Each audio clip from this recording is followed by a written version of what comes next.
Hey guys, this is my third and final lecture on Germany in World War II. So the last time that we spoke, Hitler had essentially taken over Germany, has become the Führer as a result of the Enabling Act. The Führer means the leader, if you translate it into English. And I want you to understand a little bit about what else is happening in the world in 1933. You know, in the United States, we're in the midst of a horrible Great Depression, so we're not really caring what's happening anywhere else. It's kind of like, I just want my own children to have shoes. Japan is making hay in Asia, and they're actually withdrawing from the League of Nations because they want to build up their own military. They want to take over places like Manchuria without anyone standing in their way. And I want you to kind of notice things like that, because Japan was not in any way oppressed by the Treaty of Versailles. They just found the world kind of stopping them from fulfilling their own imperial ambitions. So they're going to go outside of what the world's limits are and do what they want to do. Because they fought on the Allied side with the Triple Entente in World War I. So you should always remember that the Axis powers represent different countries with different histories. They don't even really work together that much. They're kind of like a gang of countries that all agree that they're going to take over the world, but you stay out of my area and I'll stay out of your area and you just do you, and that kind of sums up their relationship as it forms. But regardless, Japan withdraws from the League of Nations in 1933, and Hitler is going to take Germany out of the League of Nations as well. By 1934, you're going to have something called the Night of the Long Knives. It takes place on June 30th. And what is this all about? Well, Hitler just assassinates all his political enemies. That's what he goes out and he does. He just executes people. Hindenburg, again, is a non-entity. He is dying of lung cancer, and Hitler is really in charge as the Führer. And pointing at the Night of the Long Knives, I want to make a quick little point about something you can ponder when it comes to the United States.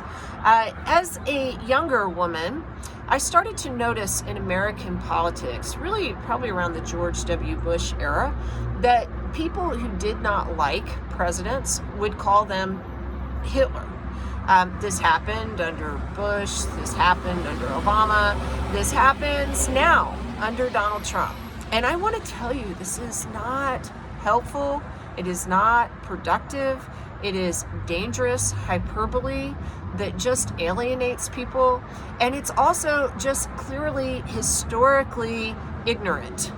Adolf Hitler was a guy who took over complete power in his country and murdered people, right?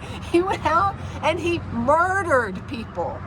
Once you start having dead politicians showing up in the United States, like over 100 in one night, then we can entertain ideas that there are people who get elected in our system who are like Hitler. It's not helpful, guys. So you should reject that. Pretty out of hand, because whoever says that people are like Hitler, they're not being very serious about the past or the present. So regardless, the Night of the Long Knives happens on June 30th, 1934, and von Hindenburg is going to die shortly thereafter. By 1935, Hitler is going to publicly announce that he's rearming Germany, which violates the Treaty of Versailles, but no one stands in his way. Benito Mussolini in Italy is going to invade Ethiopia. There's not going to be much of a blowback for him.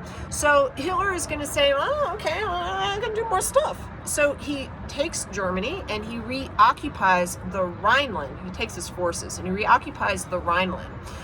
The Rhineland was a demilitarized zone that he was not supposed to go into because militarily it was a strategic place near the Rhine River, but no one stops him. he's still really weak, actually, at this point. Remember, the depression is still there. Economically, things are bad. But France, his neighbor, the most powerful army in the world, everyone is focused inward. They're not concerned about this little mustache fellow. It'll be fine. Let's not worry about it. Yeah. The problem is Hitler's kind of like a take an inch, then a mile kind of guy. By 1936, he has the Berlin Olympics. He hosts the Olympics to kind of show that the Aryan race is super awesome, and Germany is back, and they're large, and he's in charge, and, we're great, right? Olympics are super political, and they're a lot about how countries kind of posture for the rest of the world. But one thing you should look up from the Olympics is a picture of Jesse Owens standing on the gold podium position with the little Nazi beneath him, because it's super awesome. Okay, Jesse Owens, a guy from Alabama. So anyway, after 1936, the Axis powers decide to kind of get closer together. They form an anti-Comintern pact, which will later turn into the Pact of Steel, and they various alliances that I've already kind of said gets them working sort of together, but sort of not. They are different from the Allied powers, who will always kind of coordinate strategy. 1938, Hitler decides to take over Austria, the place of his birth. He says, you know what? People in Austria, they speak German. They're essentially German. I mean, look at me, right?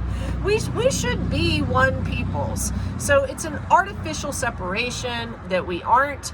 And he just reaches out his hand and he takes Austria in something called the Anschluss.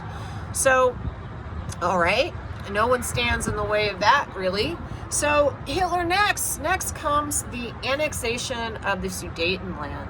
Now, the Sudetenland was a rocky area, mountainous area on the border of Czechoslovakia, which is a country that no longer exists today. It's now been separated into two spaces.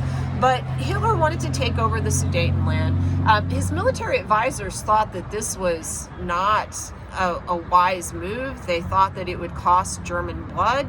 And Hitler's like, no, guys, look, trust me. No one's going to stand in my way. I'm just going to reach out. I'm just going to take it. No one's going to say no, and it's going to be awesome. Then we're going to control this too. And you know what? Hitler's right.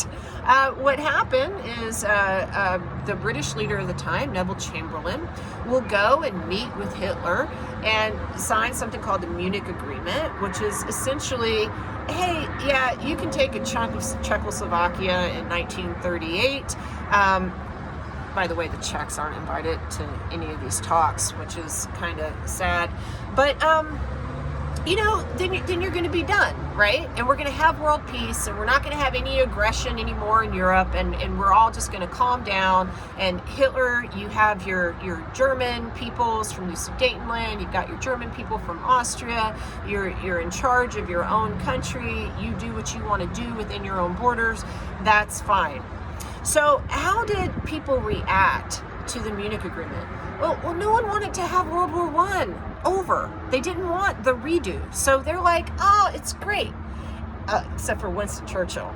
Winston Churchill said, our people should know there has been gross neglect and deficiency in our defenses. They should know we have sustained a defeat without a war, the consequences of which will travel far with us along our road. They should know we have passed an awful milestone in our history when the whole equilibrium of Europe has been deranged, and that the terrible words have for the time being been pronounced against the Western democracies.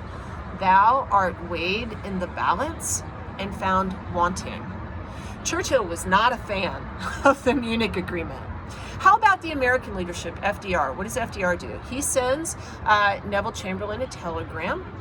We don't know, he doesn't give a speech about this, but the telegram says two words, good man. So I kind of got to think that FDR was approving of this.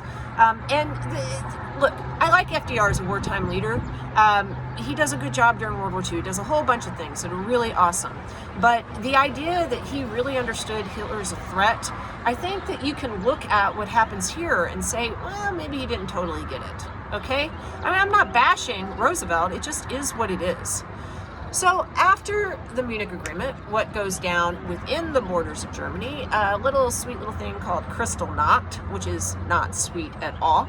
Kristallnacht is an attack on the Jews, and Kristallnacht translates into the Night of the Broken Glass. So it takes place where all of these brown shirts go out and they destroy all of these Jewish businesses. The Jewish businesses are already designated by the Stars of David in the windows, so people know what that is. And it becomes increasingly clear that the Jews are not welcome in Germany. You have a guy named Adolf Eichmann, who is already in charge of the Gestapo for Jewish Affairs, who is, maybe they're thinking about something called the final solution, which is how do you eradicate the Jewish peoples? Let's have a Holocaust. Let's just kill them all, right? That's already being formed. Jews are already disappearing. People are disappearing. People are being we know these things are happening. You've got a guy named Joseph Goebbels who is going to kind of put out a lot of propaganda to try and somehow smooth this over, and then and make people believe that this is all okay. And then the final straw is going to be break the camel's back. And what is this? Despite the Munich Agreement, Hitler is not satisfied. He has not been appeased. And he will have made a secret agreement with Joseph Stalin, that communist, who is actually so much like Hitler, the fascist, in so many ways. These two totalitarian leaders, they will have made an agreement to invade Poland called the Ribbentrop-Molotov Pact. And on September 1st of 1939, Hitler will invade Poland from one end, and then just a few weeks later, Stalin will invade it from the other and crush Poland in a vice. Great Britain and France will thereby declare war against Hitler. They will not declare war on the Soviet Union. This is a good question for you to ask yourself. Why only against Hitler? Why only against Germany? Think about it. Why did they only want to take on the little mustache guy and not that? Well, actually, Stalin was pretty short. I think he was shorter, but nonetheless, broader. I don't know. Bigger mustache. Why did they not declare war on both? They declare war on September 3rd. Back in the old US of A, what are we feeling about all of this? We know that stuff is going down with the Jews. We know that that's happening. But you know what? Most of us don't want anything to do with Poland or Germany or anyone else with a funny accent. Isolationism is going to be rampant in the United States, and people will not support going to war for a very, very long time. And Hitler will there'll be a little period called the phony war until Hitler just starts going through Europe and just making these great states fall. And then we're back to a space where I laid out for you in another lecture who are the Axis powers and the Allied powers. I would go there next if you haven't already listened to that. All right, hopefully this has given you a little bit more of an idea of who Hitler was, why he hates the Jews. It's because he believes in the stab in the back theory. And why does he garner so much support from so many people? Because this is an open wound for many, and the economy is in shambles, and I don't know. I wish I understood more. All right. Hopefully we'll talk about happier things at some point. Bye.